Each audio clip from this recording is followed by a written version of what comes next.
Good morning, viewers. Welcome to another exciting and informative video talking about poultry farming in relation to Africa and even Nigeria. Now, today we'll be talking about the A to Z of brooding chicks, and it's going to be a series. So this is the first series in a long series of brooding chicks in Nigeria. Now, brooding is divided into three stages. We have the pen preparation, pre-arrival, and the post-arrival. The pen preparation involves the cleaning and washing of the pen, which can be done with any cleaning agent like Omo, anyone at all. It can even be done then in addition to salt or hypo, depending on what you have in your location or your area. After proper washing of the pen with any cleaning agent, then to take an extra step forward, we have to spray it with formalin or Izal. This is to disinfect the place from previous infection like bacteria or other viruses to prevent reinfection of your new flock. Then after which you let it dry, you add your sawdust and then you cover the pen with trampoline to prevent heat loss when you're brooding, because brooding involves using heat to try and regulate the temperature of the beds until they have grown feathers and can effectively take care of themselves, as regulate their body temperature. Don't forget, after the covering of the pen with the trampoline, then we have washing of the feeders and drinkers. Now, as if you're using old or even if you're using new drinkers to prevent infection of the beds. Now, during these brooding stages, there are things needed to be gotten on the farm during the brooding process. Items such as glucose, antibiotics, vitamins, disinfectants such as neodyne or iodine, then most importantly your heat source, because it's brooding, and brooding just simply means using heat to regulate the temperature of birds, depending when they have feathers, that they will be able to regulate their own temperature themselves. Not forgetting our feed. The feed we usually use during the brooding process is a starter feed.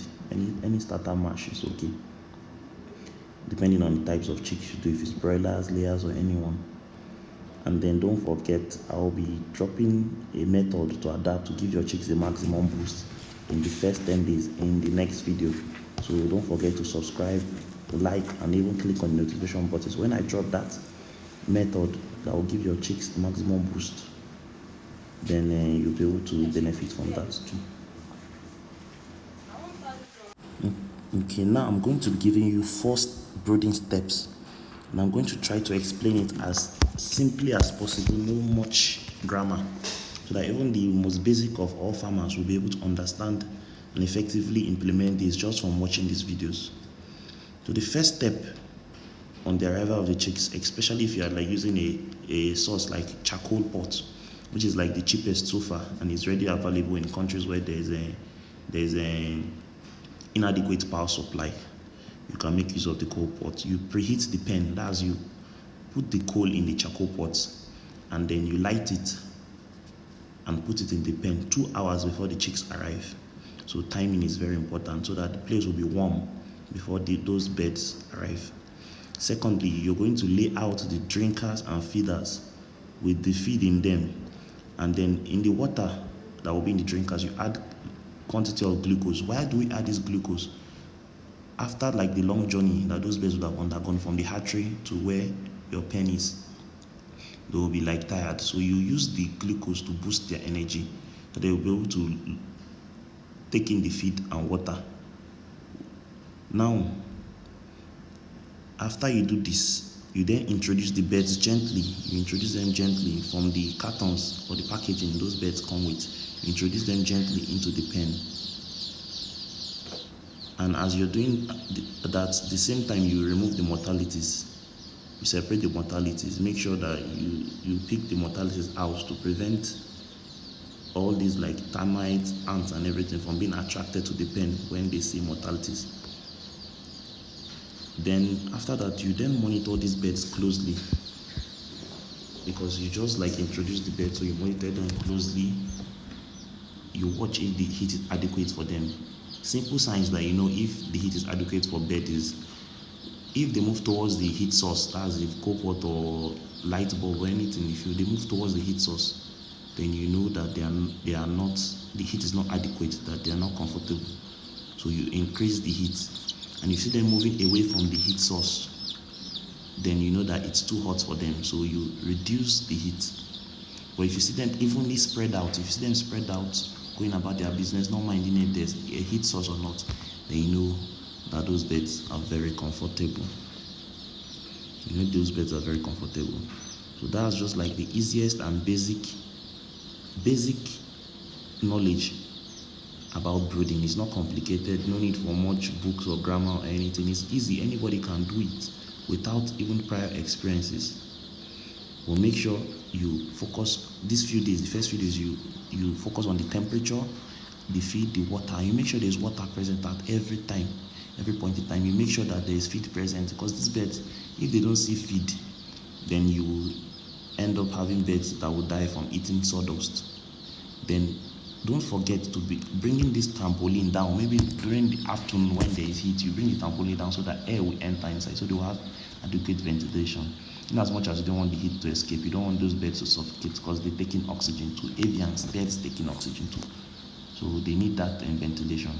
Humidity is usually going to be at 60%, but already humidity in Africa is already at 60%, so there is no need to measure those ones, except maybe you are doing it on a very, very large scale.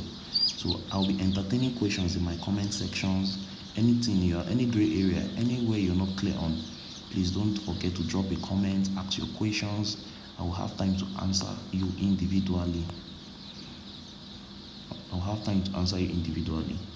Subsequently, other videos will be coming up showing the life of a chick in the first 10 days. Because the first 10 days in brooding is very, very critical. It's very critical for the survival. If a bird is going to thrive, you're going to know in the first 10 days. So those first 10 days is very critical. I'll be dropping a video soon showing the first 10 days, what you're supposed to do to look out for to ensure your birds have the best 10 days. And once they have this head start, even if they get infected or come under disease or anything, they'll be able to withstand it for those first 10 days. So please don't forget, any comment you have, you can drop it in the comment section. I'll have time to answer you on that. Anything you need, just drop it in the comment section. And don't forget to like, subscribe the channels. I hope I've been able to educate you more on these brooding processes in chicks. So what you can even see in the video is the new batch of birds I just got, 5,000 number. So we'll be brooding them for the next 10 days, after which then they will be moved to another pen where they will be able to grow out. Lastly, it's advisable that for the first 5 days you give them antibiotics such as Kenflux. If you don't have that, you can go to the pharmacy and get oxytetracycline.